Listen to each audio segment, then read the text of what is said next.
Oh, button pushing. Is everybody ready for the button pushing? Oh my god.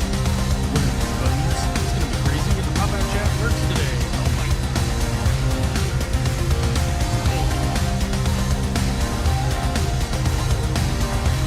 Oh my god. Pop-out chat feature works. It works tonight. Oh!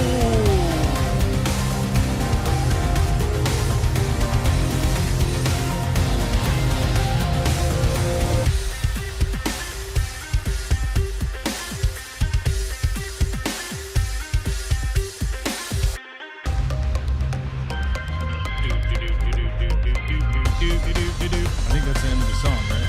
When is the end of the song?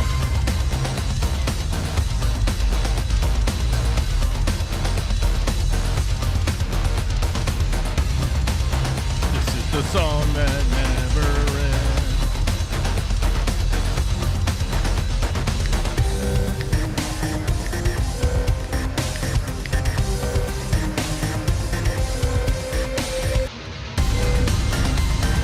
Screw it. I can't wait for that song to end.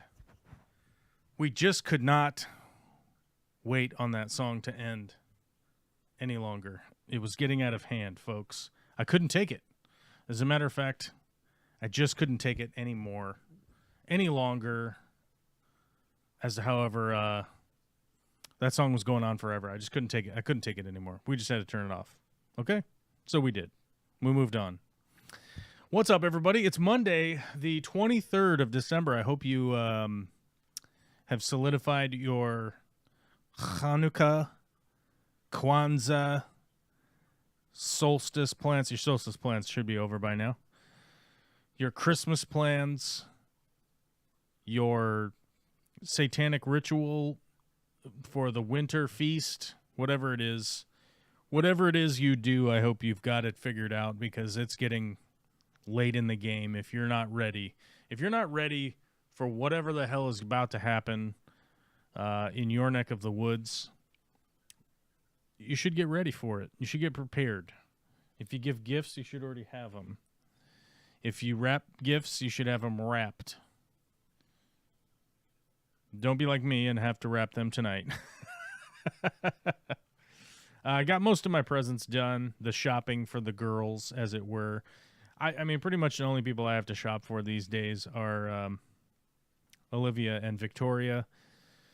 So it's not too crazy. And I already got my Christmas present from Victoria, because she was like, should I wrap this bandsaw?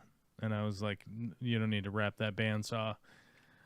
She's like, you already know what you got, because she bought me the wrong thing. I guess on one of my wish lists, I guess if you guys have been perusing my wish lists, like the creeps that I know you are, I had left the wonderful camera on there. That is the Ozbot. Hold on, let me find the Ozbot real quick, and I'll link you an affiliate link so you can see what I'm talking about. Ozbot.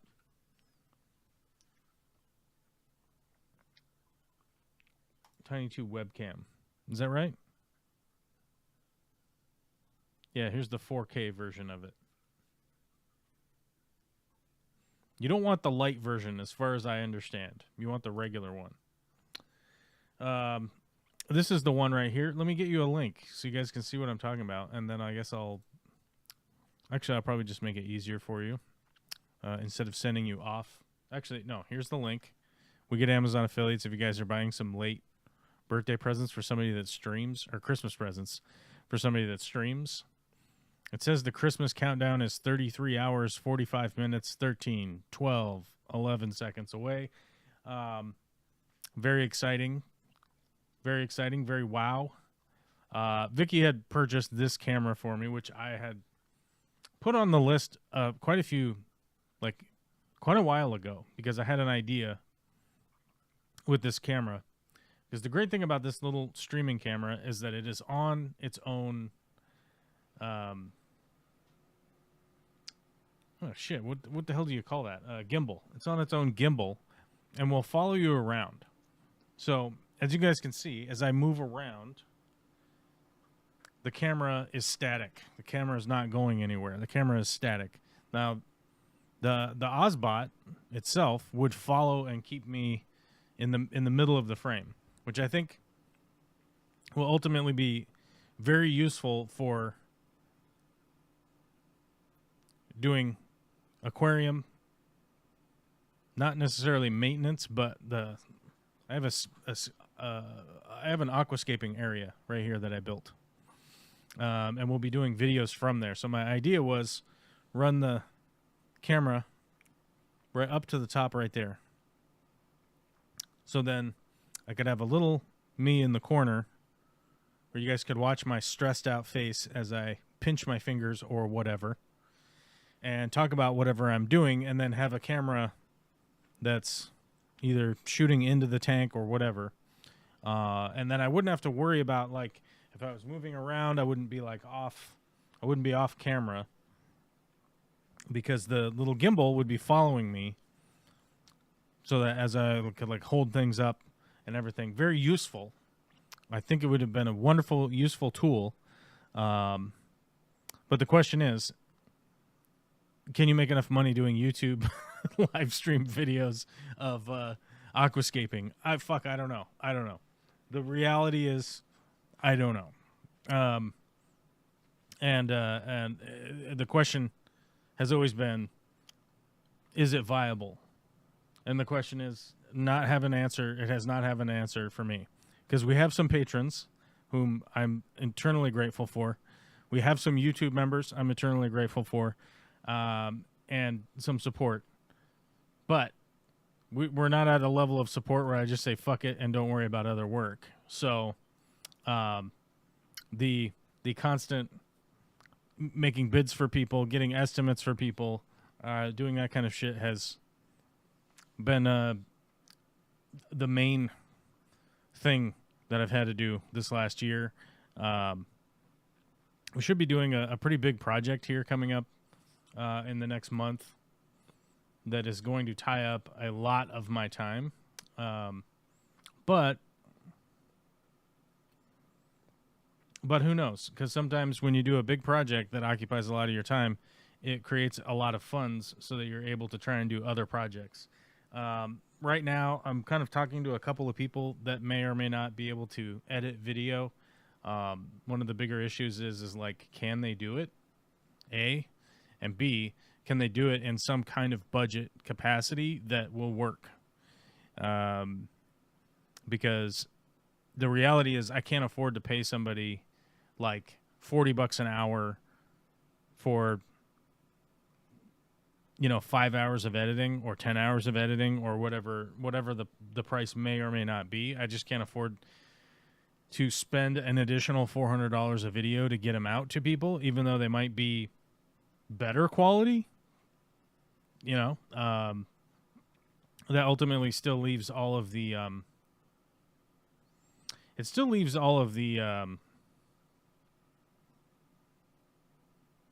the creative side, the filming side, purchasing stuff to make videos, like all that shit still exists, right? So it's not. It just takes this one thing off of my plate, and I don't know that it's going to work to be able to do it at any kind of budget that I would even consider be fair for somebody that's editing. So I've talked to a couple of younger people that are just trying to get work for more of a portfolio type situation. So we'll see. I don't know. As they say, the youngsters are unreliable. I don't think that's the case. I don't think that young people are unreliable. I think that young people are busy, and they're under the same kind of pressures that adults are, because they are adults, right? So they have rent, bills, all that shit that they got to deal with. So I think that's more or less how that has been working out. One of the guys I've been talking to is like, oh, well, I got to teach class and do this other stuff. So, it's like, oh shit, you actually, you have to work too. Okay. I mean, the reality would be, the perfect reality would be, I find somebody who's just independently wealthy that wants to edit videos because they think it's fun or something. I don't know. But either way. Went to the Huntington Library in LA on Saturday. They had the coolest greenhouse with a big pond and an 8-foot by 3-foot viewing window full of huge val and crypts and the biggest lace plants I have ever seen. We should double check. Huntington Library in LA. Is that in Louisiana or Los Angeles?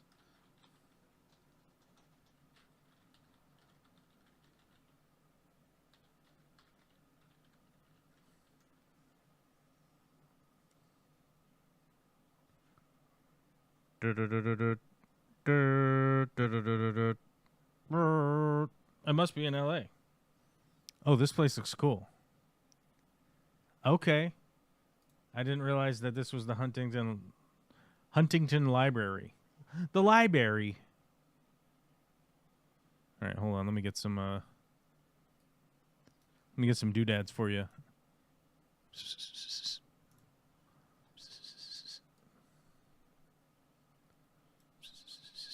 There we go. Explore the gardens and the galleries, conduct research, and learn from the collections. This looks cool. The homage to nature. It's a 5-year exhibit. Okay, so you might be able to check this out. This guy's burning wood. Look at that. Okay, not a whole lot of pictures. Okie dokie, artichokey. How do we go? Oh, the 3 dots. We have to utilize the 3 dots.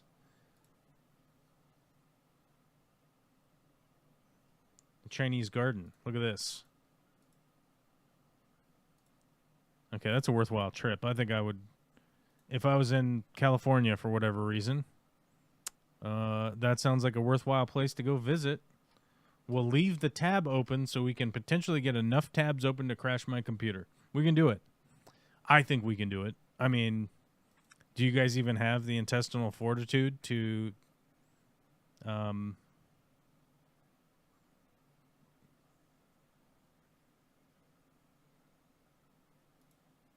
crash the computer? Got him. There's shit moving around in the background. You guys would get it. California. Okay. Yeah, it looks awesome. I would love to go there. D-Rock, take me to the library. We can eliminate some of these windows. We don't need these windows. Okay, there we go. Where's the live stream window? We've lost it. We've lost the sauce. Do we even have anybody here today? Who's here today? Okay. Mark was first to the chat today. He says, fuck yes, fart wizards. That's right. It's a fart wizard takeover for Christmas. That's right. Dropping farts, staying up all night. There was a lot of staying up last night. My lovely daughter has caught some kind of stomach bug and was vomiting. And if you're wondering, vomit out of both ends, if you know what I'm saying. My child had diarrhea. And vomiting. Although she has perked up since about noon, and is now currently eating some plain pancakes because we're on the brat diet. What is it? Bananas, rutabagas, artichokes, and tomatoes. Isn't that how it goes? The brat diet. Do you guys know the brat diet? Do you know what that's all about? Brat diet. Brat summer diet. The brat diet is a bland diet that consists of bananas, rice, applesauce, and toast. It was originally recommended for children with gastrointestinal issues, but is now no longer routinely recommended. The brat diet was based on the idea that these foods were easy to digest and would help the gut rest and reduce stool production. However, modern research has shown that the brat diet is not nutritionally complete and may lead to nutritional deficiencies. The American Academy of Pediatrics recommends that children resume their normal diet within 24 hours of getting sick. Yeah, buddy. This is they say do the brat diet for like a day or whatever to kind of deal with your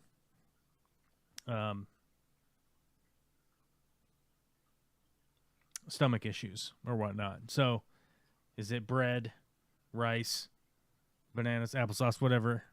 So toast. Toast is the tea. That's why it's bread. So she refused toast and said, Dad, can you make me some pancakes? So I made her some pancakes. And then she didn't eat them. She let them get cold on the plate. She didn't want butter on them. She didn't want anything on them. She didn't want syrup or anything like that.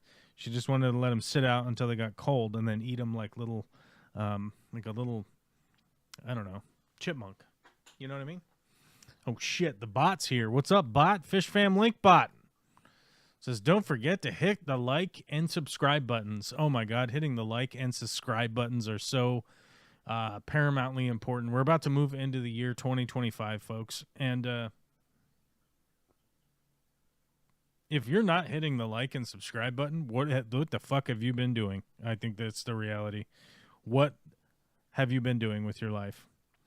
Witchy Cat is busily crashing their own computer, which I like it. You got to do it.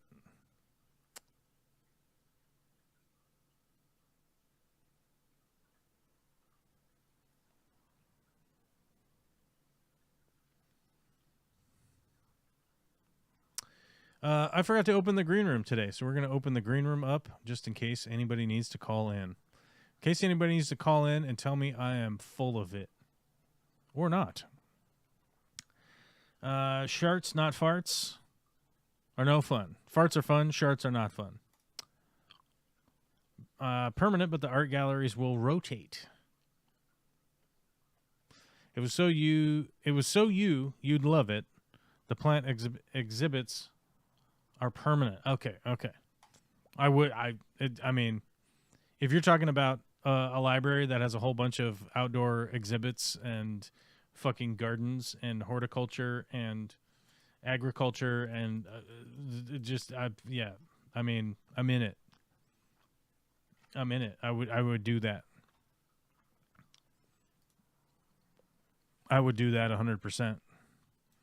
I would love to go. Second to the chat was Frank Dominguez. What's up, Frank? I was up in the attic checking out your digs earlier. I'm wondering what you're doing up there. A lot of experiments happening up there. 30 Turdy, episode 1234. That's right. Today's episode 1234,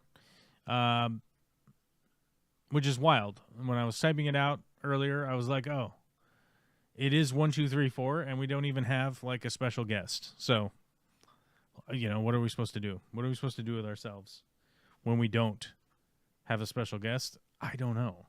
I don't know what we're supposed to do with ourselves.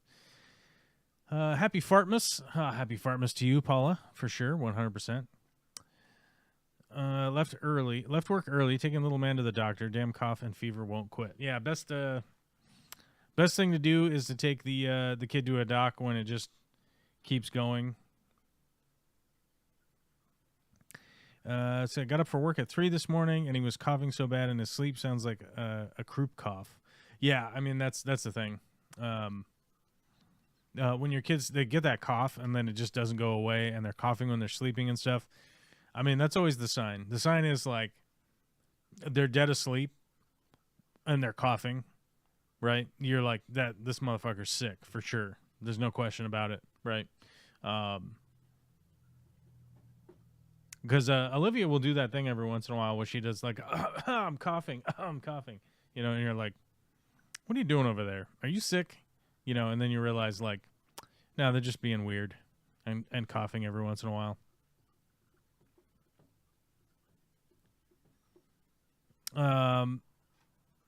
What happened this last week? Let's go through the timeline last week.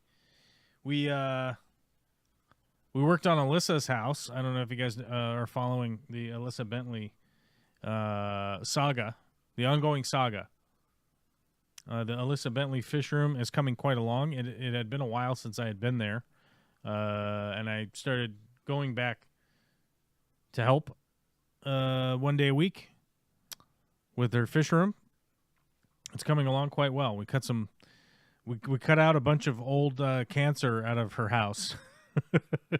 It's the easy way to put it. The house had been growing tumors for a couple years, and we're extracting the tumors from the building, aka old boomers that claim they knew how to build stuff, and when you look at the craftsmanship, you start to realize like they didn't know what they were doing. They were just doing shit. If there's one thing I could say about the boomer generation, they were like overly confident at their abilities, right? I mean, it's the same group of people that said, if you work really hard, you could become anything, right? They said, if you work really hard, you could become anything, and then now currently vote against trans people's rights, right? How strange. I was having a conversation with a boomer some 20 years ago.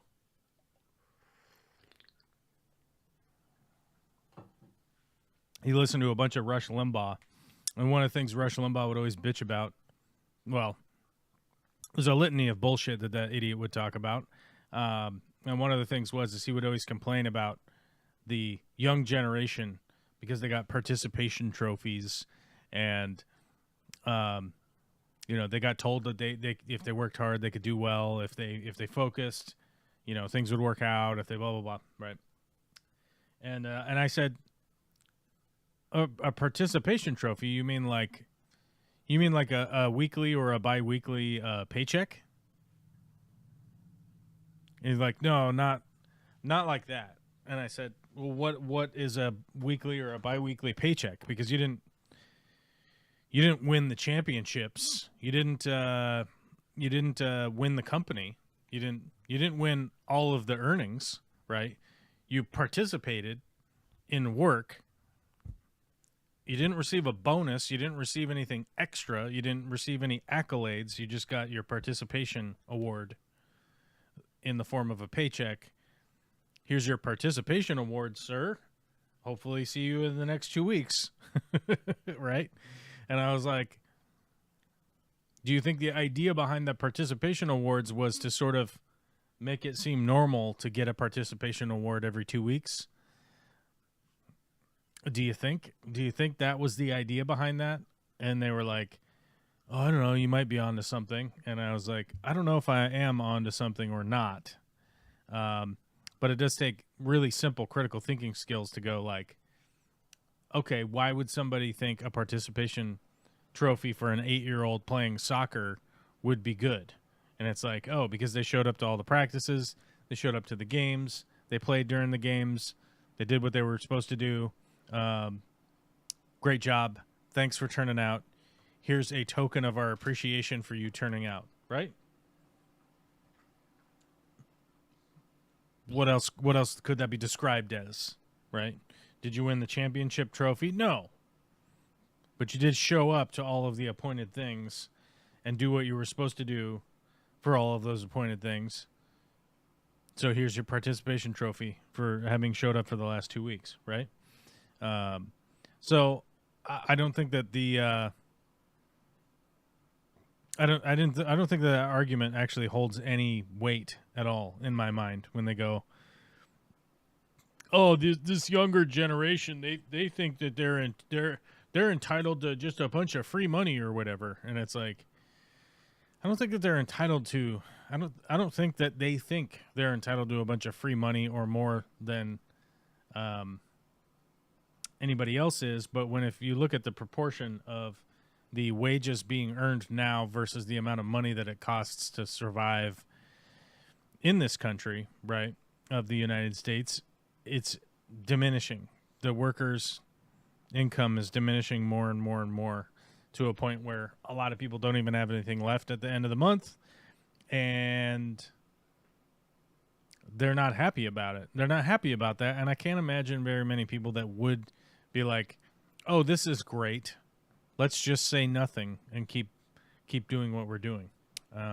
So, yeah. Except a lovely lady. Except a lovely lady. What does that mean? I don't know. I've apparently crushed the chat. People stopped chatting. So, I guess we'll move on to other things that happened last week. Other things that happened last week? Who knows? I don't remember. I do remember yesterday the Seattle football Seahawks uh, posting up a competitive clunker, as I would call it. A competitive clunker is like you were playing you were playing okay, and you had to make a few insane plays to stay in the game, and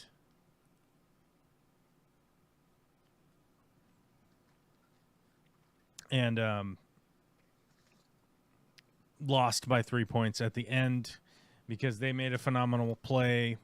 You know, it is what it is. The Seahawks have had this up and down season, which is it's becoming too dramatic for me. And I believe that there's 2 games left in the season, and I think they have to win these 2, essentially. These are 2 must-win games. It was like they started out hot, then they had 4 crappy games, then they're doing really good, and then the last 2 weeks, just a disaster. So we'll see what happens. You know, it's our coach's first season as a National Football head coach. Mike McDonald, the youngest coach in the league, could mean that we have another 40 years of Mike McDonald being the Seahawks head coach. So maybe there's just a nice long road ahead of us of being successful and competitive. How old is Pete Carroll? How old Pete? 73. Pete Carroll, his last year was last year. He was either 72 or 73, right? Is that how years work? How do years work? It doesn't have his birthday in here, so who knows? September. So he would have been 72. Okay. He would have been 72.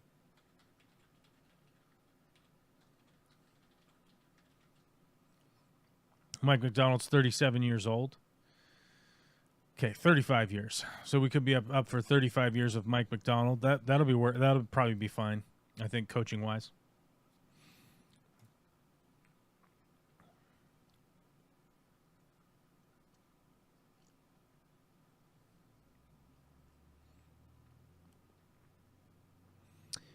We got to make below 1,000 US dollars to get Cal Fresh. So we have jobs and need help from the government to feed ourselves and family. Okay, I'm confused. What the fuck is Cal Fresh?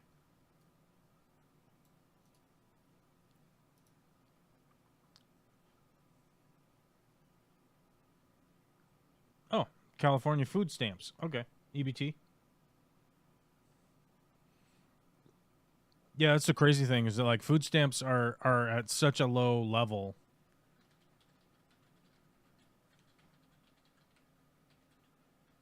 Income limits. Like just in my state,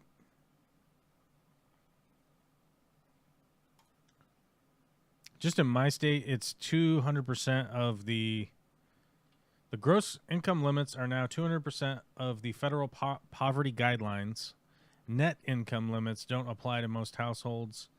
Many people who previously had too much income for the government or for the program are now eligible because of higher income limits. Okay, so if you're a household of 1 in Washington State, your gross income has to be less than $1,945. What is that math? A quick math on that. 1945 divided by, let's just say 160. $12.15 an hour.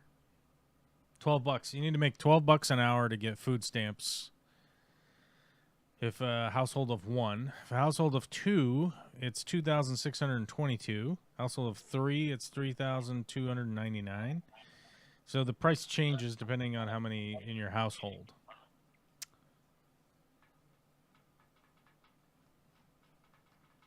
Oh my God, Witchy Cat's here. Hello? Hello? Hello? Hello? Hold on, I got Trying you turned. to talk quietly so I don't deafen you. I like it. I like it when you deafen me. Baby, baby. Okay, there we go. So I've got your that. Now I got to turn this so you're up louder. Okay, there we go. How's that? Check, check. You tell me. Check, check, check. Text, text. I don't take checks. Only cash. Cash. All right, I was just Right. looking up the food stamps here. I saw that. In Washington State. Now, it seems that Washington State is funding them higher than the federal. So it's 200% of the federal poverty guideline, and then 75%. The state-funded benefits are provided at the 75% of the federal benefit level. So I know that probably sounds confusing, but it's the state is kicking in some of the benefit in order to not be at the federal level. If you guys don't know, Washington State, most of Washington State, not all of Washington State, most of Washington State is a pretty expensive place to live. And I did notice this the other day when I don't know if you guys have a spouse that does this, but my spouse does this thing where she sends me TikToks or Instagram posts or whatever of national park. Have you ever seen these? Like the 10 national parks you must visit in your life before you die. Like, you know, get on it before you fucking die, you son of a bitch. It's Instagram, it's TikTok, whatever, right? Like, Right. You've only got 30 seconds to live. Go visit these parks before your imminent doom. And I have pointed out to her on numerous occasions, Washington State is almost always on those. There will almost always be some Washington State location that is on these 10 places you absolutely have to visit. You know, TikToks. Sometimes 2 of them are in Washington State, and I'm like, that's kind of a big it's sort of a big indicator as to like why it's expensive to live here, because it really is amazing, an amazing place to live. I understand people get sad that it gets dark, it rains, whatever. The earth has weather, you know what I mean? Like, so I get it.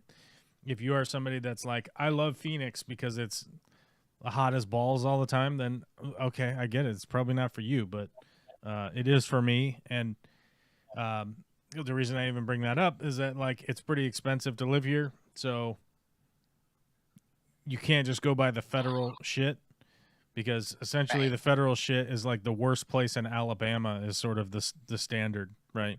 And if you've ever been to Alabama, there are some nice places to visit, but it is a shithole. I mean, it really is.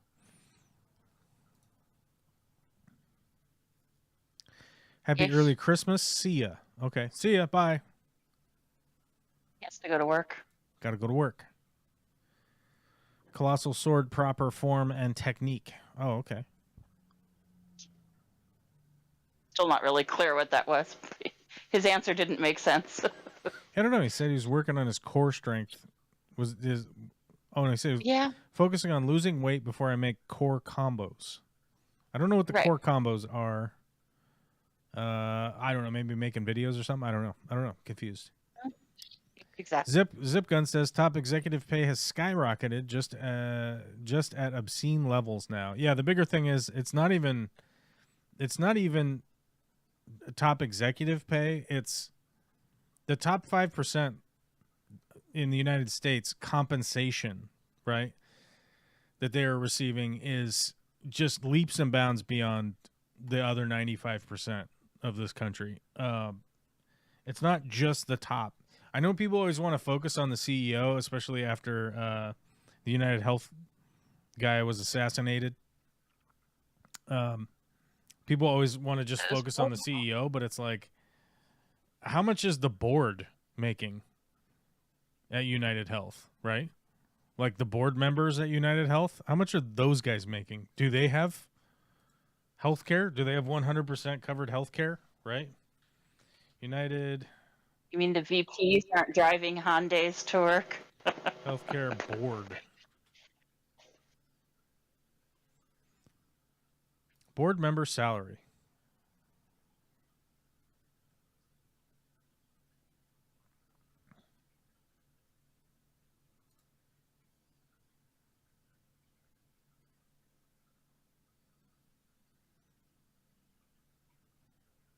Huh. Very low confidence in this posting. So this posting is Do not claiming believe. this post is claiming that board member hourly salaries in the United States at United Health Group is $29.56 an hour, with an absolute low confidence. Does this seem accurate? No. Okay. Thanks. Didn't it mean a minute? 29 cents a minute? That would make more sense. Oh my goodness. That is crazy. Okay, here we go. Rupert Bondy, the executive vice president, chief legal officer, and corporate secretary, $6.5 million a year. Dirk, president and chief operating officer, makes $16 million a year. Brian Thompson, executive vice president, $10.2 million a year. John Rex, executive vice president and CFO, $16.1 million a year. Andrew Whitty makes $3.3 million. Rupert Bondy makes $1.5 million. Okay, he's just chilling, right? Dirk McMahon, $2.6 million. Brian Thompson, $2.2 million. John Rex, $2.6 million. Yeah. So it's like when people are like, "Oh, the CEOs are making so much," all of these people are making obscene amounts of money, right?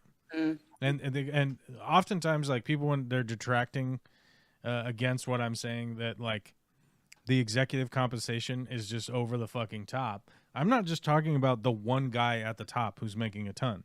There's a shitload of people in these big corporations that are making an absurd amount of, or they're receiving an absurd amount of compensation for the work that they're doing, right?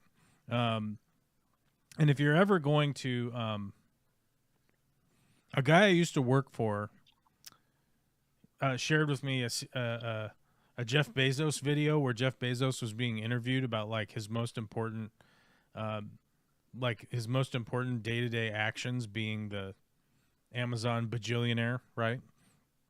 And it's Bezos basically talking about like the most important thing that he does every day is get a full 8 hours of sleep so that he's nice and well rested, and then he works out so that he's nice and healthy so that he can make between 4 and 6 really good business decisions that day. That was like the most important thing for him that he recommends to all the CEOs out there. And you're like, the recommendation is be well rested, eat good food, work out, just take the best care of yourself possible so that you can make really good business decisions, right? And then go, oh, I guess that's worth fucking $8 billion a year, I guess, right? Yeah. Oh, shit. Bentley Pasco just dropped in real quick while working to wish us a Merry Christmas and a Happy New Year. Well, if Bentley isn't part of the Fish fam, I don't know what is. Happy birthday to a new year. Merry Christmas. Oh, I'm saying that the new year is about to have a birthday. The year is about to have a birthday. I thought you were doing a Frosty the Snowman imitation. Happy birthday. Oh, I don't know. I don't know about no Frosty, no Snowman. I don't know about him. What? What? You've got a 6-year-old and you don't know Frosty the Snowman? I do know Frosty the Snowman. I'm just saying I don't know that guy. I don't talk to him ever.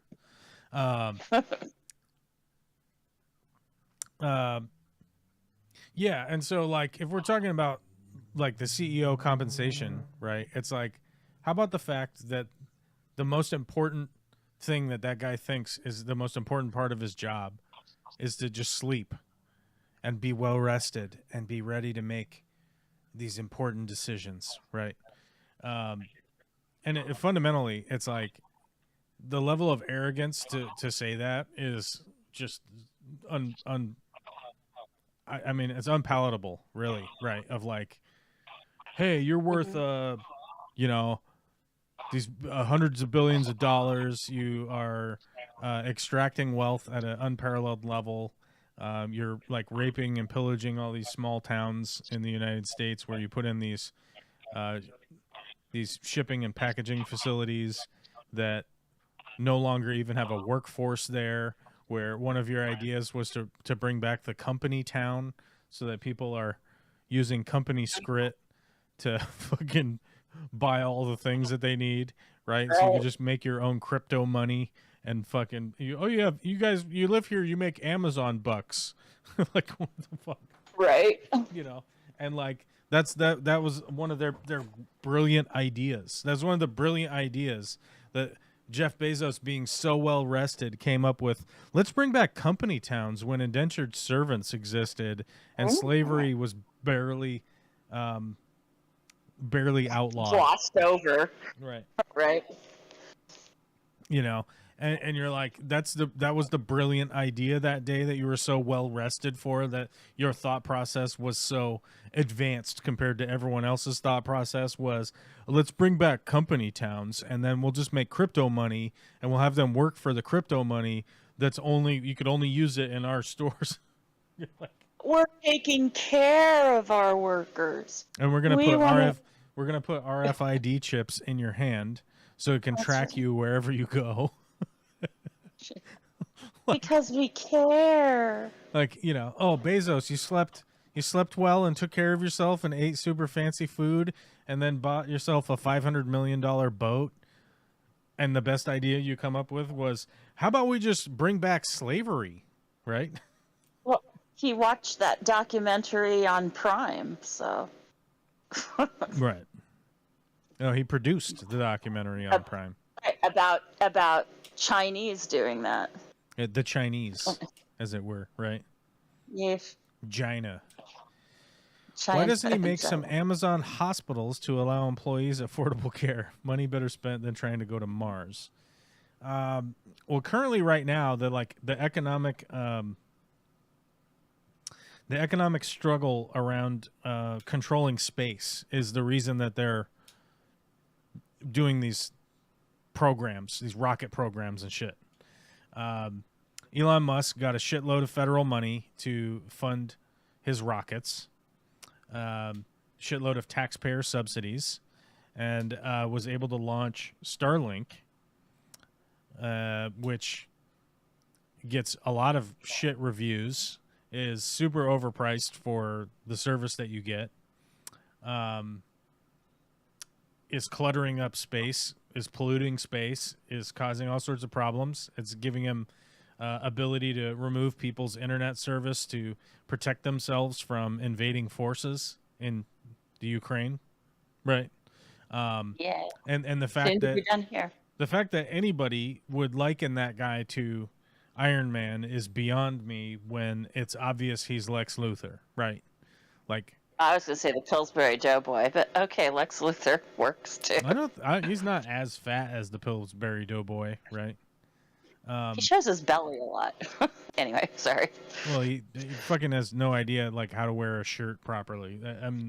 The Pillsbury Doughboy is naked, right? So I'm just saying, all the Pillsbury Doughboy has is that hat and the ribbon. That's it, right? Hold on, let's see. Is the Pillsbury Doughboy just dick out? Is that the deal? You never see that. Pillsbury. And I think it's a scarf, maybe a cravat, not a. Yeah, it's a cravat. Sure.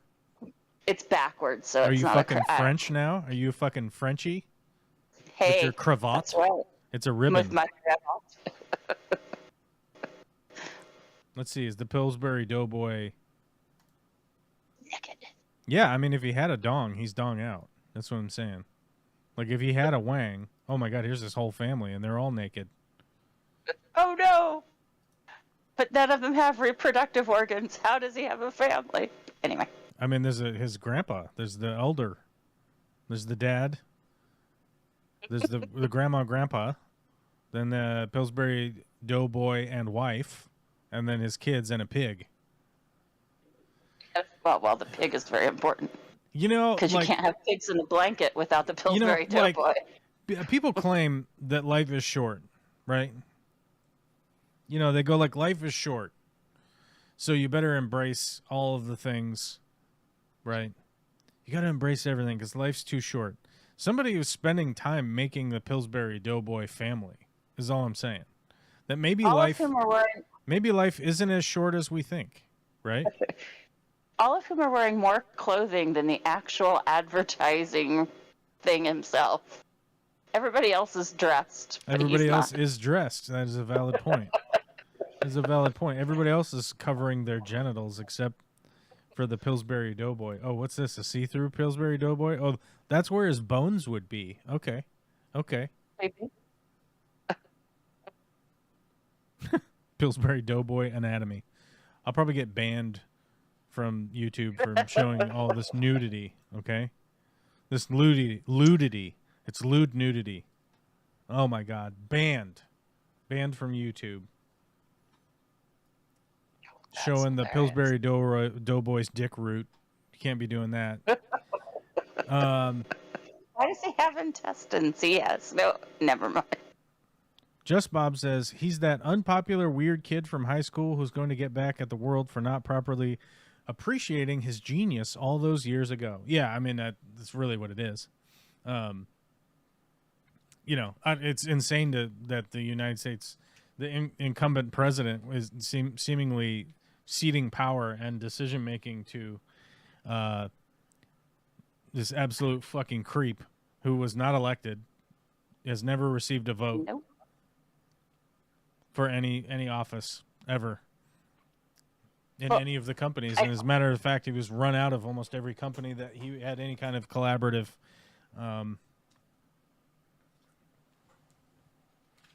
position in.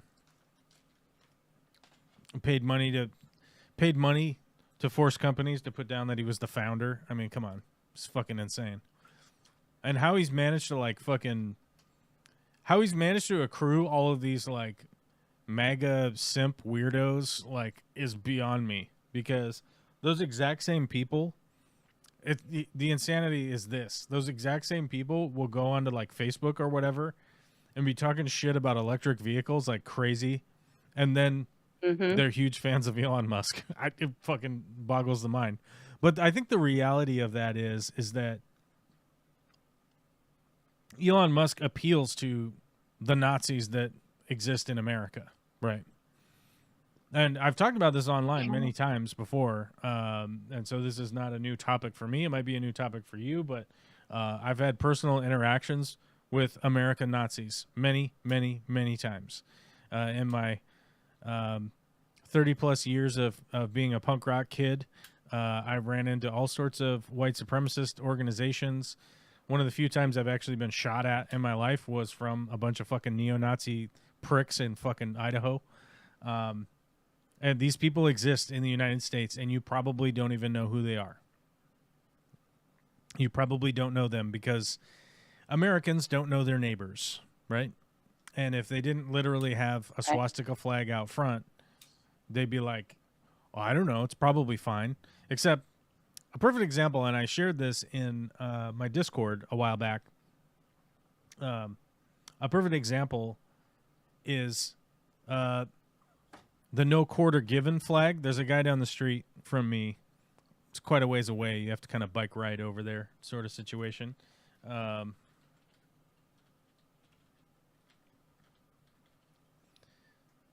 no quarter given flag. This flag right here. Hold on. Oh, the black American flag we were talking about. I remember that. Yeah. This is a flag that only... Hold on, let me see if I can find a version of it that's just... Yeah, it looks like this. There we go.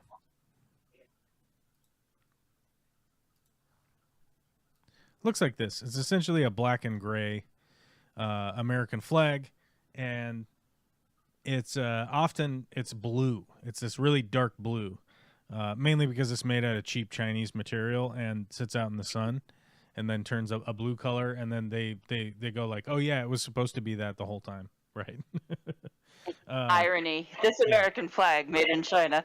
Like, the only reason that somebody would be flying this flag out front of their house is you're a Nazi sympathizer, essentially. Like, you agree with the sentiments, right, of the Nazi regime. you're a white supremacist, you're a fucking whatever bullshit label people want to put on it at the time. So strangely enough, when you when you look up the no quarter given flag, the recommendation that you get is these flags right here. Strangely enough, you get these Nazi flags. flag or don't put on. These are the recommended flags if you're going to buy the no quarter given flag, right?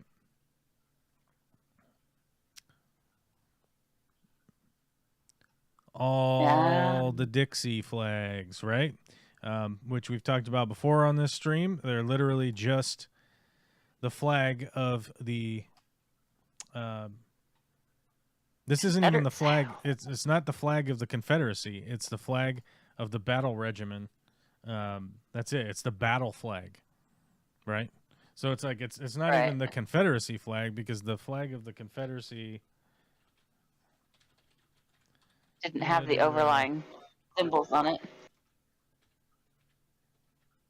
Where the fuck is the Y? There we go. Okay. The flag of the Confederacy looks like this, the Confederate state flag.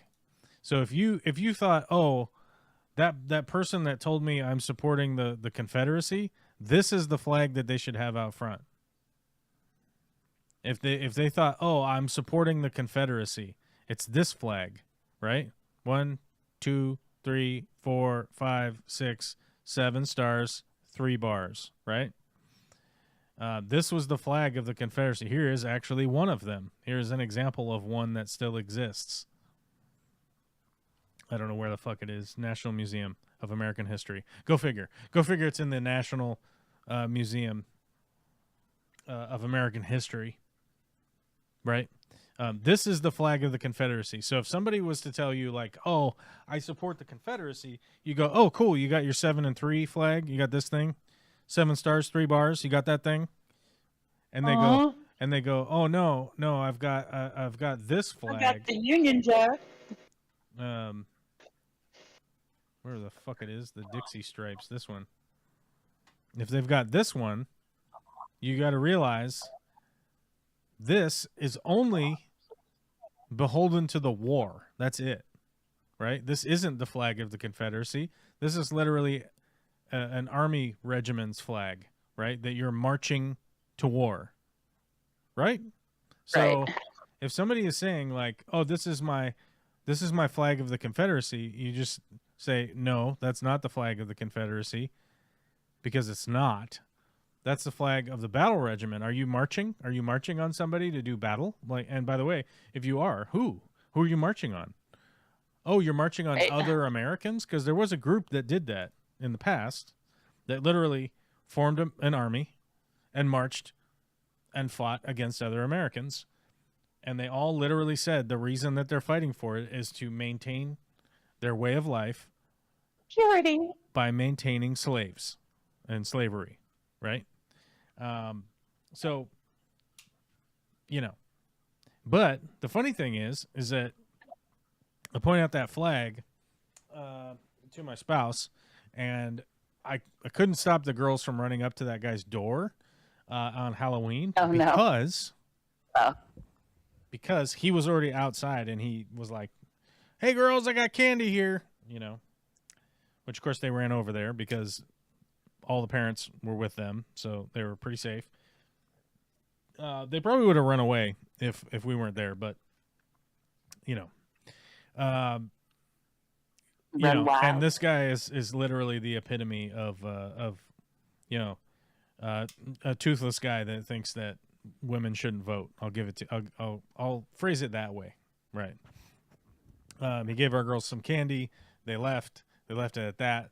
But then he immediately started talking to us about nobody's trick-or-treating anymore. It's probably a liberal agenda, blah, blah, blah. And I'm like, it's Halloween. Just shut up. We're going to the next house. You know, like, thanks. Great. Fantastic. Okay, bye. Wouldn't Halloween classify as a liberal satanic holiday? Well, and the crazy thing about it is that he's got kids there too. And so it's like, yeah, I can get my kids and these kids away from this guy's insanity, but like those kids are going to be steeped in that guy's insanity the entirety of their upbringing. And they're likely going to bring it to high school. And then once they're done with high school, they're going to bring it out into the world. And it's probably going to lead to a lot of negative experiences, which is unfortunately going to solidify their belief in the cult that they already are in. Because the people won't accept them, right? For their bullshit. And then on the other side is the people in their cult will accept them back, and it'll just reaffirm that, like, oh, I'm with my people. These are my people, right?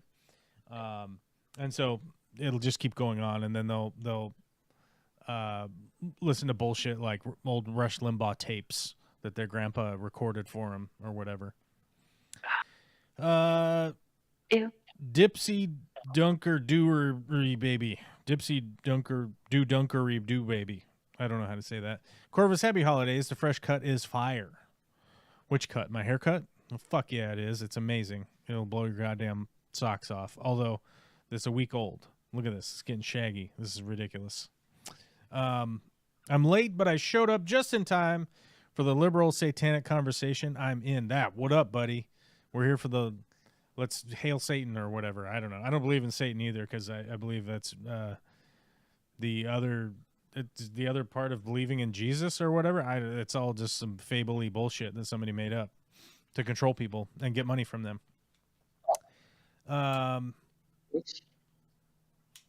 Yeah, Just Bob, why doesn't he make some Amazon hospitals and allow employees affordable care? Because that would cost money.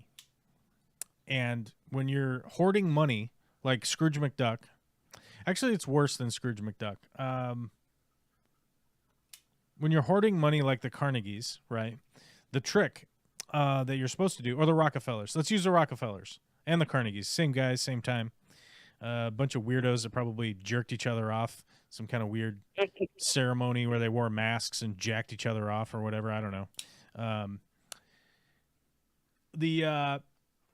If you want to hoard money like the Carnegies and the Rockefellers, what you do is you read up on their history, right? And so you basically run everybody out of business. You hoard all of the money until you get so old and fucking geriatric that you suddenly realize that you are going to die, right? And when you realize that, you start to give away all of this money, but you don't actually give it away. You don't give it away like an adult, regular, sane-thinking person would, right? Like where you go just like, here's the money, it's away, right? I gave it as a gift, right? We just give it away, right? No, they don't do it like that. What they do is they get a bunch of lawyers together to create these foundations and essentially like nonprofit businesses that will essentially exist forever as a foundation, because they've accumulated so much money that money is creating money itself, right? Interest, investments, it's going to create a bunch of money. And because they're a nonprofit, technically the people that are working there are technically the people that head it are heading up a charitable foundation. So they're like not necessarily earning money the same way you and I are. And those people are going to be their kids and the kids of their kids and the kids of their kids and the kids of their kids. And they're going to be like, hey, come to the Carnegie Hall and come watch. Speaking of people jacking off in doorways or whatever, come watch Louis C.K.'s new comedy extravaganza at Carnegie Hall. And then he'll, jack off in the back later with somebody. And then people just go, oh, the Carnegies, they're like the people they're like the theater people, right? They're just like the Carnegies. They're just the theater. That's the name on the theater. It's wonderful. They've supported the theater where you can go see Louis C.K. or Joe Brogan. Joe Brogan will hump a stool on stage and call it comedy, and talk about how he gets stoned and thinks that dolphins are weird. I got stoned in Hawaii and the dolphins, man. Like, what the fucking what's up with dolphins? It's like stupider version of Jerry Seinfeld. It's fucking ridiculous. And I can say this from personally having seen Joe Rogan live. I went to see Joe Rogan live. And here's what's even more ridiculous about his like comedy, the air of I'm the arbiter of comedy in the world. There was only one opener, and it was Tony Hinchcliffe. Tony Hinchcliffe came out and did like 35 minutes, maybe 45 minutes, but I would call it 35 probably. It was actually really good. I'm mostly a fan of Tony Hinchcliffe, except for now that he's gotten money, he's gone fucking wildly off the deep end. And Tony Hinchcliffe did that. Joe Rogan came out and did probably an hour or 45 minutes of just regurgitated shit that he had said on his podcast a bunch of times, because he uses his podcast as his like, this is where I'm working out my material, right? So he came out and did that, and then that was the end of the show. And it was, it was wonderful that my spouse took me to that show. It was wonderful that we got to hang out. Then we went to the show. We got some dinner, made sweet love down by the fire. I don't know what the fuck we did specifically after that, but it was wonderful to spend time with Vicky. It was a wonderful present for her to take me to the show. But it definitely dispelled any delusions that I had about Joe Rogan. Whatever little slimmer of delusion I had about Joe Rogan was quashed having gone to see him in person. Because you go like, this is just a dipshit jock who's been, he's basically doing a comedy show that's essentially behind closed doors, right? And he's just piggybacking off of his podcast fame, right? Whereas podcast fame, where he has famous people come on, which naturally promotes the podcast, right? Like if I had Tom Cruise on here today, we would get way more views. You know what I'm saying? Like if Tom Cruise was my guest, and the Tom Cruise people just put the word out that like Tom Cruise is going to be on Corvus's live stream today. They're going to talk about whether or not the Rockefellers and Carnegies were jacking each other off. We would get way more views today. We would get way more views if Tom Cruise was here to talk about that. But he's busy doing like Scientology, jerking each other off Scientology wise, right? I was going to say that's what you would discuss. The Eyes Wide Shut and all that. So,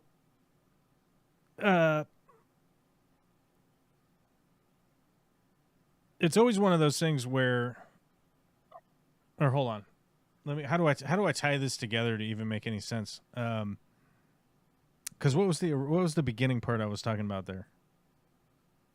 Bezos, fortunes, giving money. Oh yeah, charity. The super rich guys. There you go. I don't know. Well, Bezos has recently said he's going to give it all away. Oh yeah, that's right. They're going to give it all away, and they're going to put it into foundations, and then it's because those people are theaters. Yeah, that's right. So yeah, they never actually like give away the money. They actually just sneak it into a foundation. Bill and Melinda Gates Foundation, right? Like, I'm sure people have heard a lot of spooky stories about the Bill and Melinda Gates Foundation, and some of them may or may not be true. I don't know. But that's a perfect example of them essentially sheltering, like, what is it, $300 billion? I forget. How much is the foundation worth?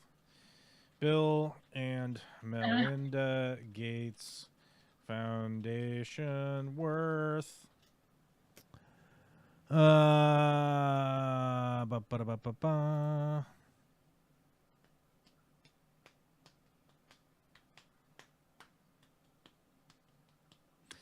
Bill and Melinda Gates have given $59.5 billion to the foundation since its inception, and Warren Buffett has given $39.3 billion.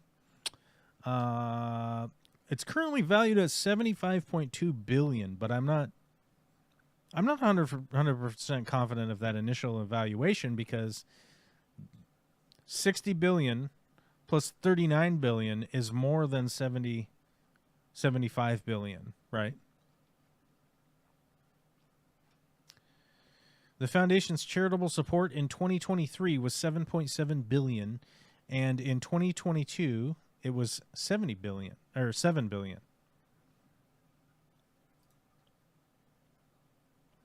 last I heard, this is worth like 300 billion. So I don't know how much I'm trusting these numbers, these Wikipedia numbers. Yeah. They can be altered. Well, you have to be an editor to alter it, but you know.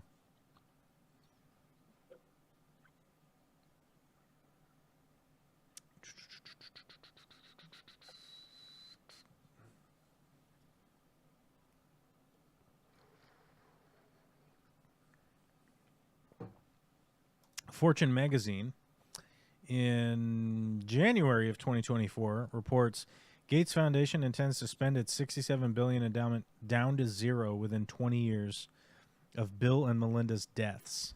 Okay, that's what they intend to do. Okay. So basically, we need to kill them. Is that what I'm understanding here? No, just joking. no. Them. I wouldn't advocate for that, but here's the thing. Like, let's say Bill Gates lives another 10 years, right? Let's say that their 20-year is true. It's really easy to make a statement that needs to be validated in 30 years, right? Because you could just say fucking anything, and then 10 years from now, you're like, oh, planet's changed because of the environment, because of the global environment. Blah, blah, blah, blah, blah, blah. You can just say a bunch of shit and then be like, well, we've changed our plans. We've pivoted from that story from 10 years ago, right?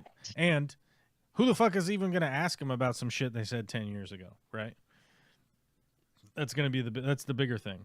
And Bill Gates wouldn't be on the hook. You see what I'm saying? Because he'd already be dead, right? So no one could question him about it because he will have been dead for 20 years, right? Right. So it's a real trick. Like, 20 years after my death, I'm going to provide proof that God is not real, right? Like, what are you doing? Like, huh?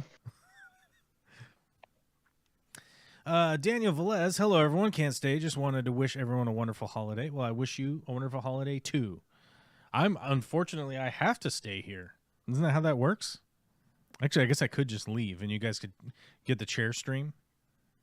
And the lights on the tank the lights on the tank are gonna fall. They're gonna go dark at 4:00, so it's gonna get real boring watching my office. I mean, the lights do change, so you could watch the lights changed. The lights changed. Fuck, bro. One thing I noticed today is that Donald Trump says he plans to keep Title 42. He's gonna reinstate Title 42. And if we don't recognize the fact that Title 42 is an emergency measure, right? And like, here it is right here. Title 42's authority comes from a 1944 public health law allowing curbs on migration in the name of protecting public health because of a state of emergency, right? And so the reason that like Biden and Kamala got rid of Title 42 is because like we were no longer in a state of emergency because of the pandemic, right? And so it's one of those things where it's like under Title 42, migrants were returned over the border and denied the right to seek asylum. U.S. officials turned away migrants more than 2.8 million times. Families and children traveling alone were exempt. Like, what's the point of reinstating this shit if families and children are exempt from it? Right? Like, right. Supposedly we're going to implement Title 42 because of a public health emergency, right? But if you're a child by yourself or a family, just fucking come right on in. If that's the case, that there's an emergency, why the fuck are you letting people in? It makes no sense. Why do Title 42 when there was already a bill proposed this year, which Trump squashed, which just goes to show you like how ridiculously in the pocket Republicans are of that guy. Um,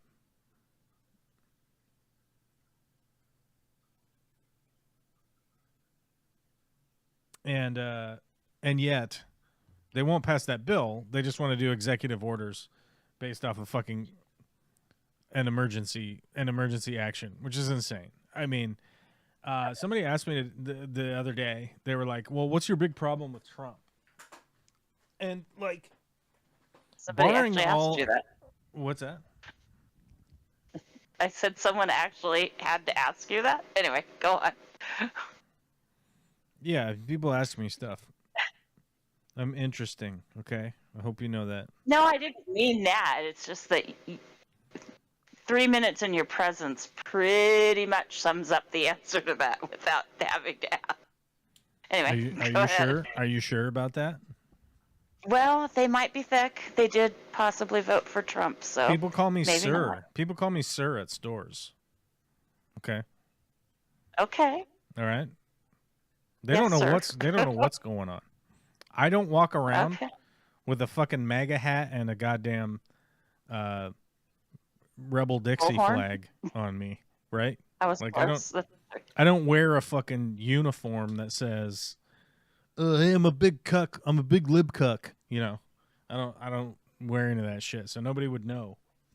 And I have lots of interactions with people's parents because Oh, parents. my child is little, and I have to go to parenting functions.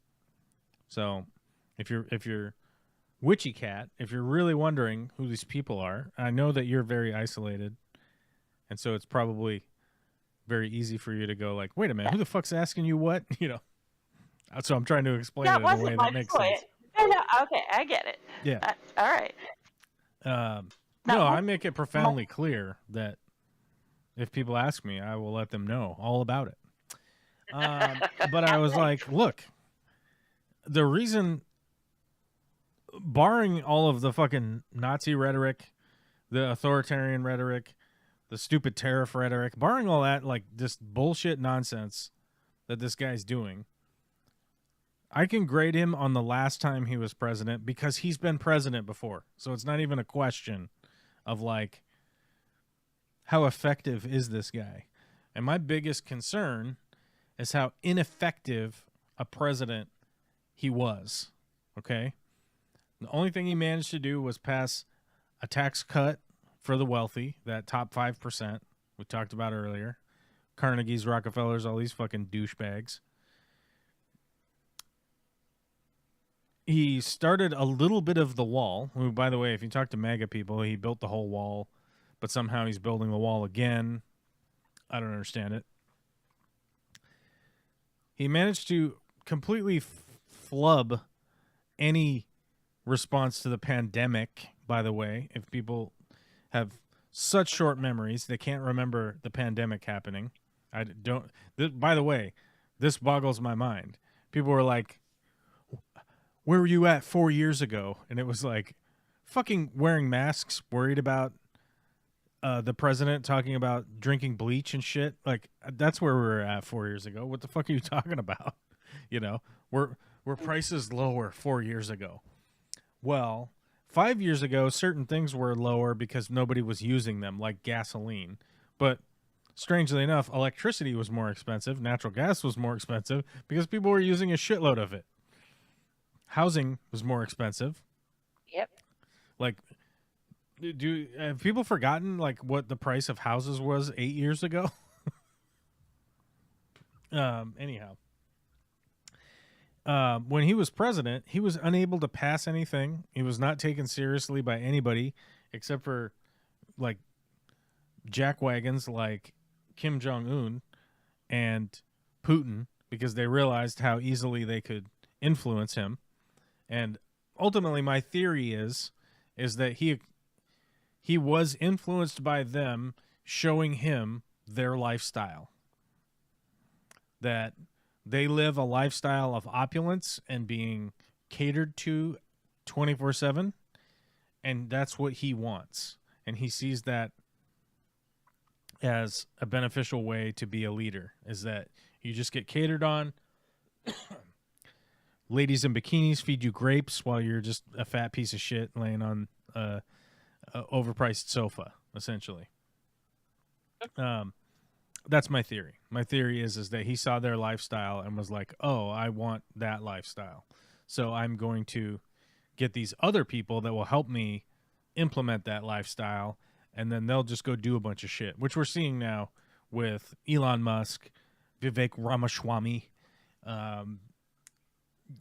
Fox News hosts are going to be taking over fucking gigantic, like the Department of Defense, like Pete Hegseth, fucking insane. But the reason like I'm so opposed to Trump being president again is how ineffective a president he was. He was unable to get anything done. None of the stuff that he wanted to do, he could get it done, right? And one of the things I would point out to people is that, like, he kept complaining about not getting money for the border wall. Like, the Democrats they're stopping me from doing the border wall. And it's like, the Democrats assisted in voting to approve funding for the border wall. They never got any of the environmental stuff done. They never got any of the surveys done. Matter of fact, a private company started building parts of the wall, and those people were indicted. Was it Steve Bannon? Steve Bannon and Brian Colfage. That was a huge thing for me. They collected $29 million on GoFundMe, realized they couldn't actually give it to the government, built 3 miles worth of wall, 1.5 miles of which is basically in the wrong place and collapsing, and then got indicted because Colfage was such a piece of shit that he had been taking stuff from the Wounded Warrior program, swore he wouldn't touch any of the $29 million, took a bunch of it to buy a yacht, and sorry, that's right. a particular so, issue of mine. Yeah, I mean, it's like, and they voted to approve the money, and the money was sitting there, and the materials have been sitting there, right? Because Biden,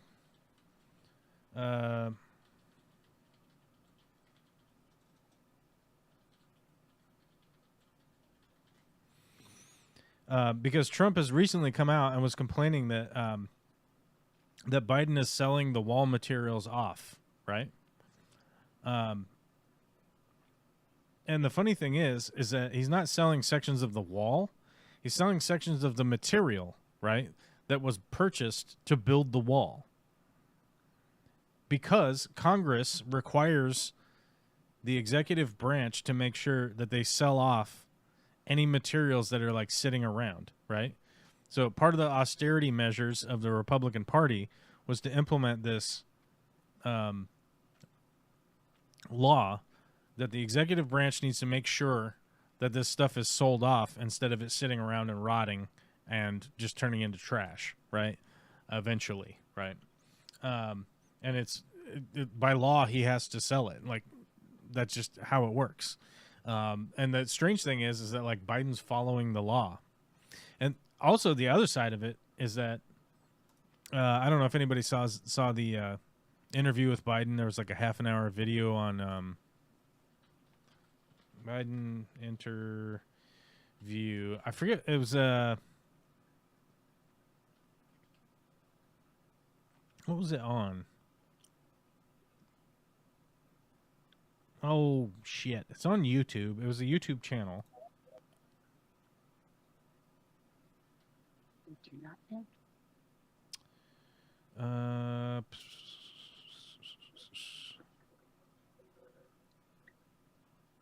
Midas Touch. He was on the Midas Touch.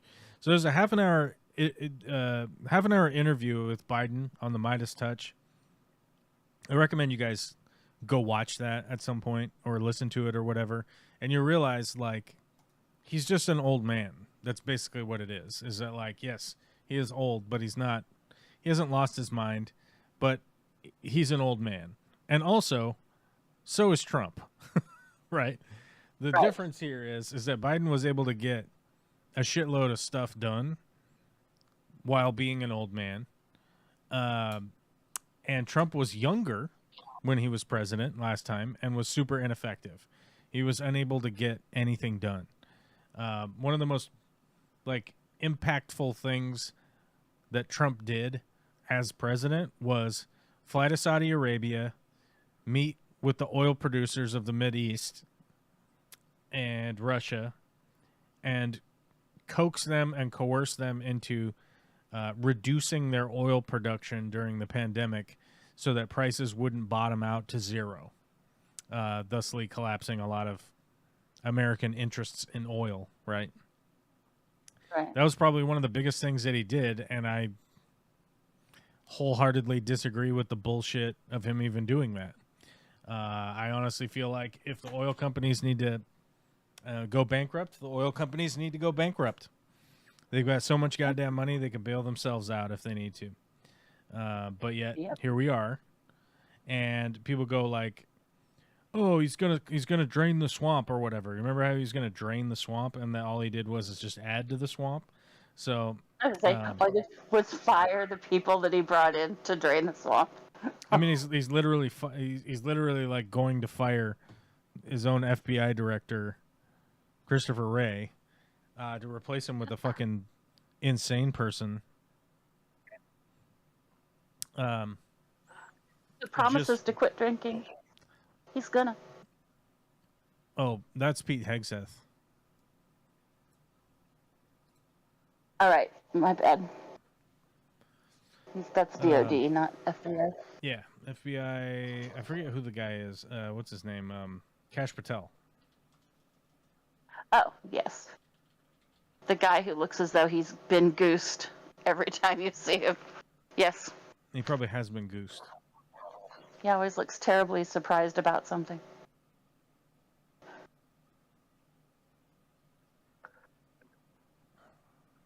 Yeah. That's gonna be. Matt Gaetz recently put out a statement that he's grown up. He was just smashing cakes in his 30s and getting drunk and doing all that illegal shit in his 30s. He's grown up now, just so we know. Brenton Lightcap, not sure, haven't seen that name before. Who is Brenton Lightcap? Oh, hello, first time here. Okay, first time here. Okay, makes sense. Well, hello, Brenton. He's got to keep them coming in so he can get cheap labor at his hotels. Yeah, the weird thing is like, I just don't understand from a business standpoint if you're going to deport, 20 million of your lowest earning laborers. I don't understand how that I don't understand how that will work as somebody who's leading a country that relies a lot on labor, Mm-hmm. and cheap labor. I saw a map recently that gave the breakdown of the general numbers from each state. It was like 1.7 million from Texas, 2 million from California. So somebody mentioned in the chat here earlier, Skog said, "Can you get Bill Burr on instead?" And here's the thing. I actually would love to have a conversation with Bill Burr. I think it would be I honestly think that would be pretty fun. That would be a pretty fun conversation to have.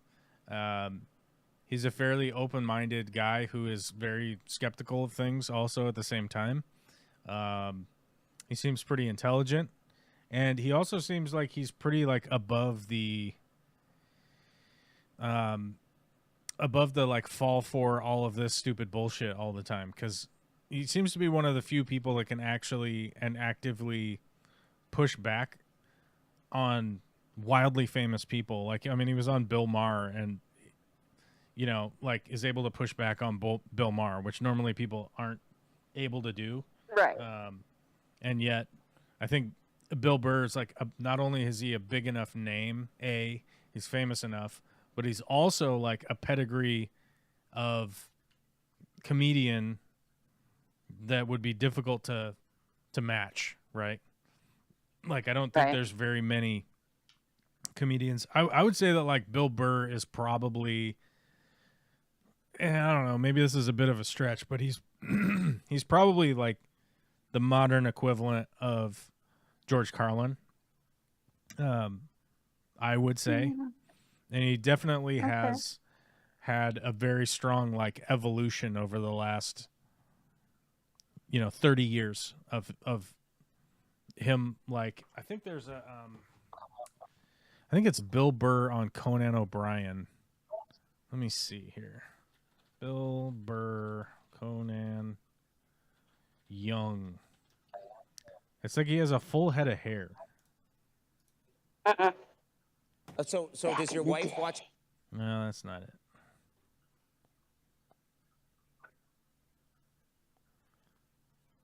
Yeah, 1997. There's a Bill Burr. How are you? Nice to be here. I'm an easily frustrated individual. Like recently, I went to go buy some T-shirts. He has a full head of hair. It's I don't even know 1997. this. He's like, And you get an idea that you go like, that's almost 30 years. I mean, obviously he was performing before that in order to get on to Conan O'Brien in 1997. So you got to think he's been doing comedy for like 30 years now. The evolution of him seemingly as a person and the amount of growth that you could see over the 30 years from you watch this comedy and you watch his newest comedy and you go, oh yeah, it's definitely I'm an angry Philly guy, right? But like generally you could see he's evolving. He's become an adult. He's become a parent. He's become a partner. He's become all of these things that a normal person, he's a fucking helicopter pilot now, right? Right. You could see like the fact that he has just been evolving and becoming more and more of like a well-rounded adult. And you can also see that through his comedy. If you listen to his podcast, you can definitely see it, right? It becomes very evident, right, that this is a human that has been like evolving as a person and like a well-rounded person in a way, right? And to parallel him with somebody like Joe Rogan, who essentially is the same scene or whatever, and the same timeline.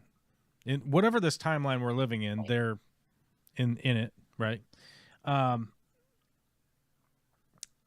Joe Rogan has gone through this wild regression after having spent so much time with these fucking whack jobs like Graham Hancock and Jordan Peterson and Ben Shapiro and name whatever Navy SEAL is coming on this week or whatever. He's essentially like doused himself in so much of the right wing wackery Testosterone bullshit. And he's more of like Joe Rogan's more of a spongy chameleon than he is like an actual autonomous person.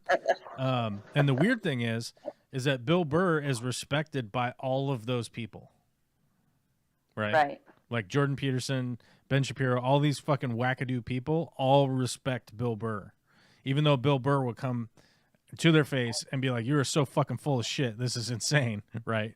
And they would still respect him after the fact, right? Right. To me, that is indicative of like this is a person that has character, whether you like it or not, right?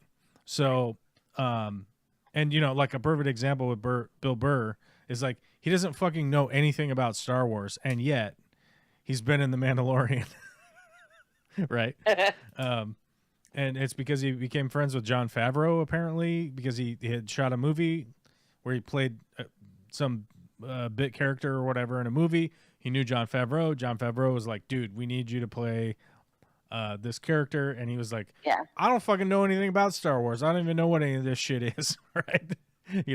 And then and he's like, I got all these Star Wars fans coming to ask me questions. And he's like, I don't know shit, man. I don't know anything about this, right?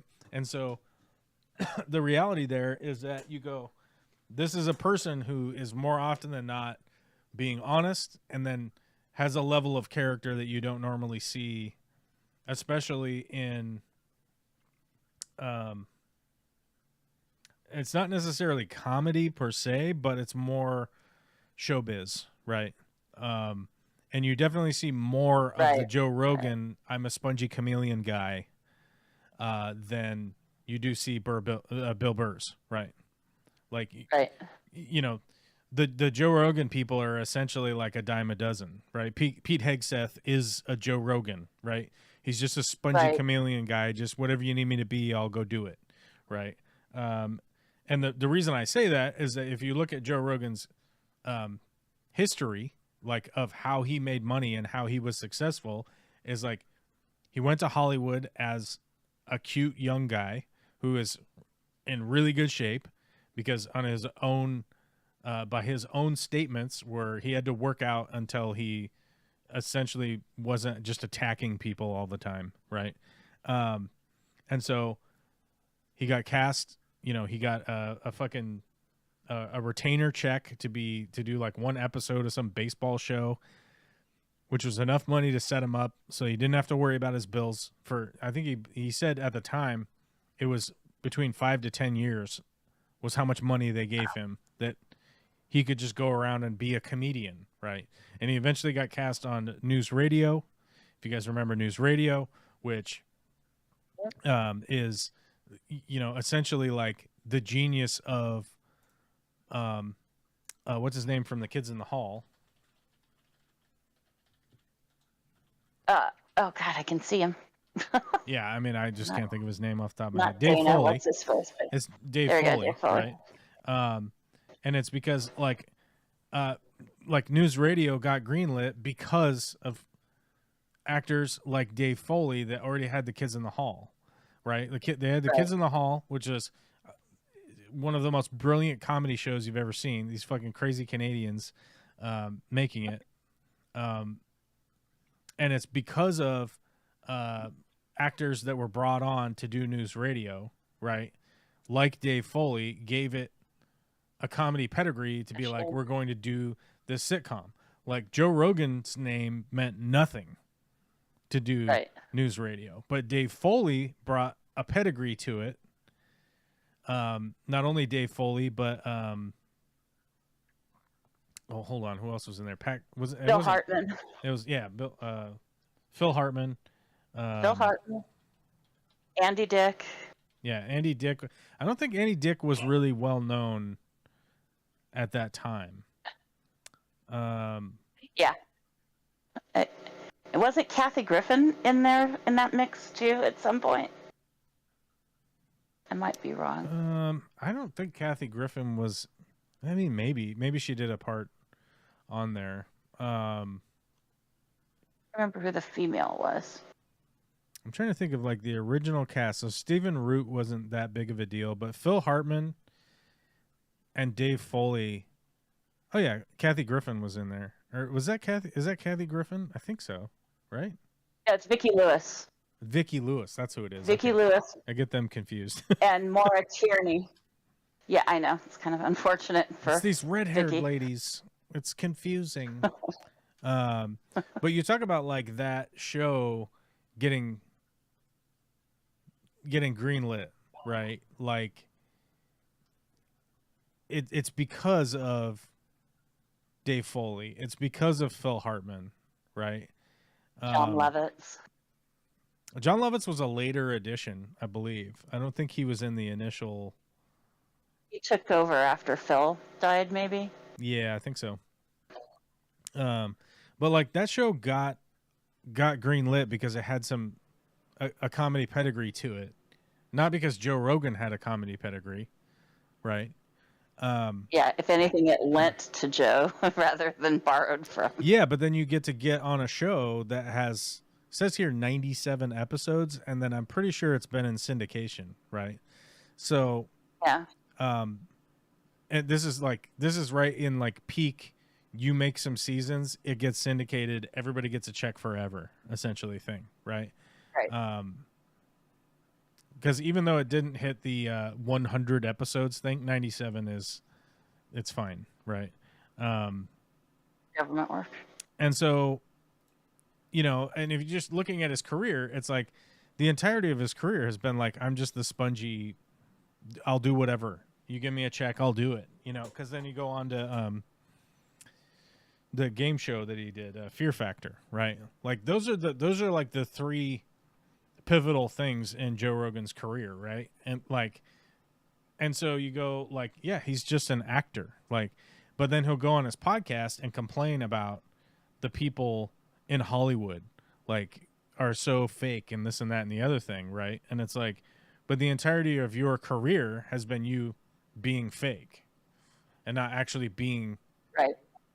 you know, and not to make this whole stream about like fucking fuck Joe Rogan or whatever, but like I think that the perception is just way off, from most of his fans, and I think it's a similarity with the weird religious people, these weird like the religious people, the politicians, the actors, the YouTube personalities, right? That we then find out, oh, they've been getting bucket loads of fucking Russian Kremlin money in order to make their YouTube content, right? You talk about like these shitbags like Charlie Kirk that fucking run TP USA, Right. and it's like, well, how did Charlie Kirk get his name or whatever? He literally just got somebody, a fucking billionaire freak, just gave him money. Right. Right. And then it's like, just because he had money, he was able to just continually like put out this insane content. And by the point that like, he doesn't do debates really. Right. He goes up on stage and then somebody will ask him something on a microphone, and then he'll have this like quippy, weird retort that doesn't make any sense. But then the crowd will go wild. Right. And then the person doesn't even get to rebut or anything like that. And the special times that like he's ever been in an organized debate where somebody actually did debate prep, you can look up the abortion debate Charlie Kirk, and then this comedian,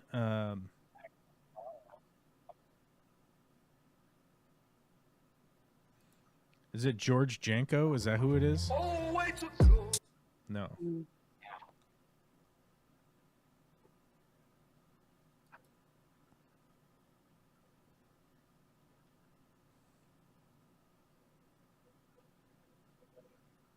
I don't know. I'll have to find it at some point if it ever becomes important. But he had a debate with a comedian about an abortion debate with a comedian where he just sit there and get fucking steamrolled by a guy who probably just did a couple hours of preparation to go into the debate.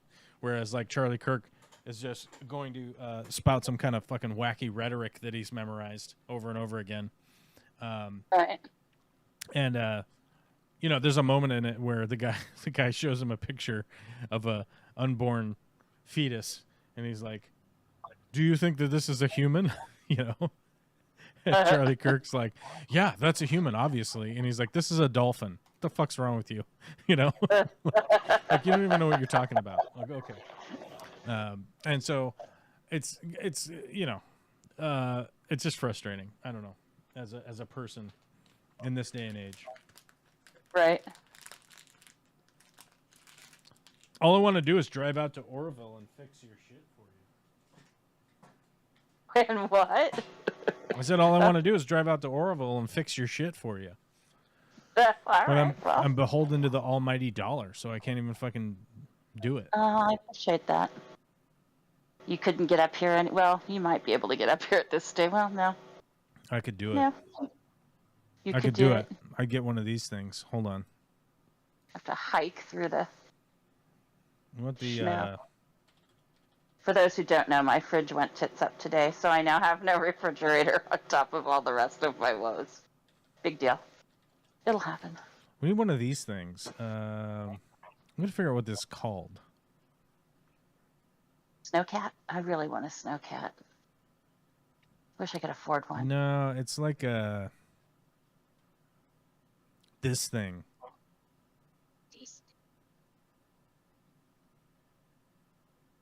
This thing. It's like a. What the fuck are these called?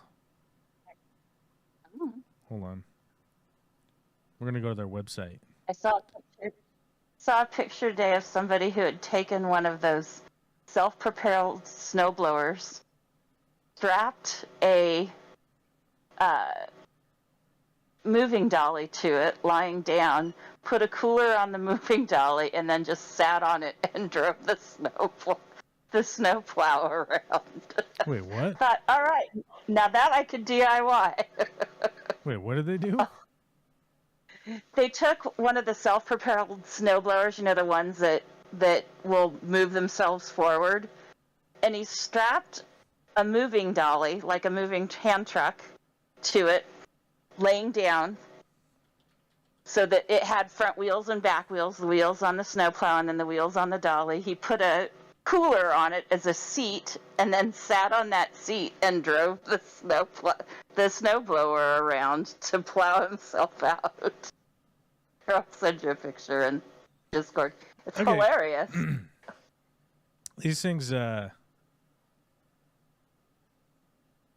it's a snow groomer machine, but I can't remember what these are called. Okay. It's like a fucking, these things are like a excavator for like cruising around in the snow. Like it has the tracks on it. Nice. A snow groomer is informally called a pista basher. I don't know, in the United Kingdom, so I don't know what kind of weird accent I'm supposed to have with that. Is a tracked vehicle equipped in the front with a shovel or a dozer blade and behind with a cutter or roller. Is usually driven by diesel engines. When a machine drives over a snowfield, it pushes snow ahead of it and at the same time smooths out any surface unevenness. But like, what the fuck? I mean, they're calling it like a snow groomer, but what's this fucking machine called? All right, hold on. We've got one here. It's called a piston bully. And I will show you this. This will make sense, right? Okay. It looks like this. Okay, have you ever seen the scene in The Shining when they have the snow machine? Yes, that's what I want. Yeah, I want That one thing. of these. I want one of these fucking things. They call it, in the book, he calls it a snowcat. Oh, they call that a snowcat? It might be called a snowcat. Yeah. Hold on, let's see if we can look that up. Let's just look up snowcat. I was thinking that, yeah, okay. They are called snowcats. Oh, good. I'm not And I was losing my thinking, mind. and the thing is, Like, like, I've I read was that- thinking, like, wait a minute, it can't be a snowcat, can it? They're like got to be the groomer machine. But I guess they are a snowcat. I'm just a dumb person. Like, I've read that book 18 million times. See, what I'm almost saying certain is that's what like, he calls this one's only $7,900 is what I'm saying. it. Oh, well, So, like, shit. you know what I'm saying? Like, you just be ripping around in your fucking snowcat like a beast. That would be awesome. That would be cool. Then I would not be beholden to. Oh, this one's 51,000, but still, that's not. You know what I mean? Like, That's just a drop in the bucket. Bezos will donate that, right? I'm 'Cause just he's trying saying to it's get rid of not. his- I'm saying it's not like $1 million or something. You know what I mean? That's true. It's true. I'm not saying that like I have You realize that $51,000 to buy a Anything over snowcat. $10 might just as well be $1 million to me this week. Oh shit! Look at this one. Uh-oh. This one's fucking brilliant, dude. Look at this shit. This is insane. Look at that. They got the Might- snowcat with the plow on the front, and then on the back, they got the camper. Ooh. You know the kind of camper that goes on a truck bed. Right? They got it. It's on there. This is guy's just Nice. this guy's going fucking big, dude. Look at that. Prior to this Oh, article, we didn't yeah. know. Prior to this article, we didn't know much about snowcats, much less why someone would put a Cirrus camper on one. Exactly what were we looking at? Hello, Google. A snowcat is a That- fully tracked vehicle designed for the harshest winter conditions. Think of a snowcat as a highly specialized non-military tank designed for deep snow and ice, and you get the picture. It's a snow tank minus the weaponry. Yeah, okay. I should have just said snowcat. I should have just been confident in it. And I was like, fucking, no, it can't be a snowcat, you know? It can't be that, right? So why on earth would someone match a 2018 Cirrus 820 truck camper with a 2006 Piston Bully Edge Snowcat? Okay, Piston Bully seems to be the leader of the pack here in the new snowcat world. Nobody Okay. could explain that better than the rig's creator, Doug Washer, CEO of Headline Mountain Holidays. The snowcat rig may not have been Doug's idea, but he was the one daring and possibly a little crazy enough to make it happen. The ingenious development of this snowcat setup is a must-read. The high-end business behind it is even more incredible. Get ready to broaden your concept of what a trucker camper can be. It is time to engage the tracks and head for the ice caves. What the fuck? You can just rent this bitch. You can rent this bitch and then go camping in it. Sweet. That's Fucking- pretty cool. Oh my god. That would almost make me consider going like ice fishing or something. I don't even think 'Cause you it's. could I have- don't think it's for ice fishing. It's just for. Well, going no, out. I mean it would get you there, and that's pretty cool. Ice fishing is normally located where like you just drive there and then hike out onto the ice.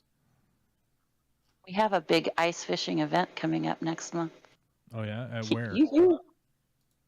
At the local resort here, Bonaparte Lake. Oh okay. Oroville does it every year. It's one of the 4 Do it. big things. We're surrounded by lakes, but there's literally 3 lake events. So that's pretty rad. I Yeah, want a bear cat. Ryan Thilmany says snowmobile clubs have them all over Minnesota to groom trails. Yeah, we have them a ton here. Like, believe you me, I should have just called it a snowcat and been confident in that, and everyone would have understood. But then I was like, wait a minute, it can't be called that. It's got to have some. It's got to have a name. Esoteric name. Like it's got to have like a name, like a real name. You know what I mean? It's like if you say, I guess like pickup truck, right? But Right. there's a big difference between F650, right, with a tow dolly on the back Yes. of it, and hydraulics and shit, than And the Tacoma. than like a Toyota Tacoma. But it's like they're all pickup trucks, like because I Not was so like, much. it's the groomer machine, it's the groomer. We have tons of them here, but I wonder if I could find one used around here. I mean, likely, right? Probably. But even used, those things still go astronomically high. They aren't quite as much as tractors, but they're pretty close. We just went down this road that they're not that expensive. $51,000 is that expensive. There was one that was 4,700. Oh, okay. I'm saying there's a big variance here. Like if you want All right. electric seats that go up and down and fancy controls and shit, like yeah, sure. I just want one that'll go up and down the road. Like a Lamborghini is a car, and you go like, all cars are $1 million. Like no, Lamborghinis are $1 million. We need a fucking Ford Taurus, No one needs a Ford Taurus. Yeah, they do. You want to drive somewhere in your Ford Taurus, you need to have one. I suppose. How much is this fucking thing? I don't know. I can't see it. It doesn't have a price. This doesn't have a price. It's not helping. It's priceless. It's priceless. Only one of them on there had a thing. I sent you the picture of the DIY. It's in the green room chat. These ones are all $0. What?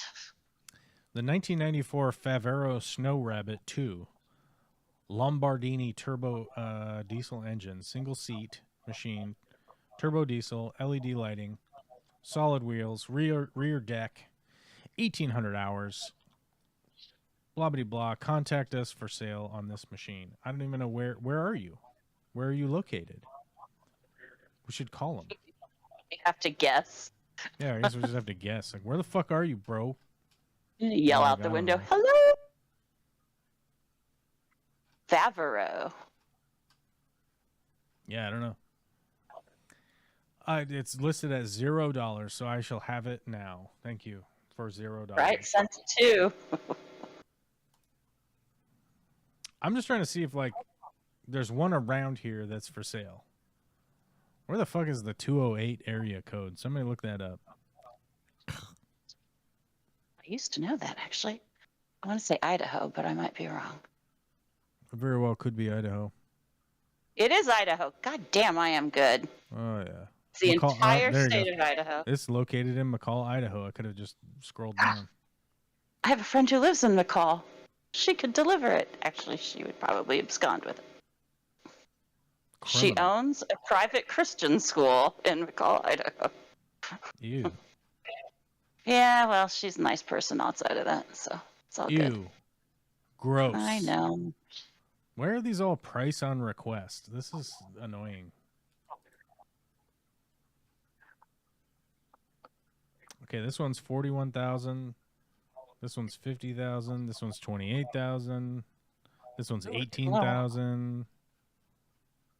That's what I'm saying. It's like you could get a super fancy one for 55,000 or whatever, but you could get one that's like 10 grand or something.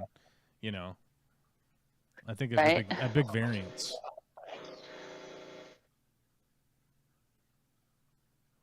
A Sherp. Let's look it up. Here's one. Oh, that's just the belts. Oh, I've seen these Sherps. These things are crazy. These are like a tank on wheels, but these are like, yeah, this one's 375,000. This one's 125,000. The Sherps might actually just be an insane Lamborghini. Like, you know, thinking about Lamborghini. I'm saying like, there is a world where you could probably get a snowcat for like 5 to 10 grand.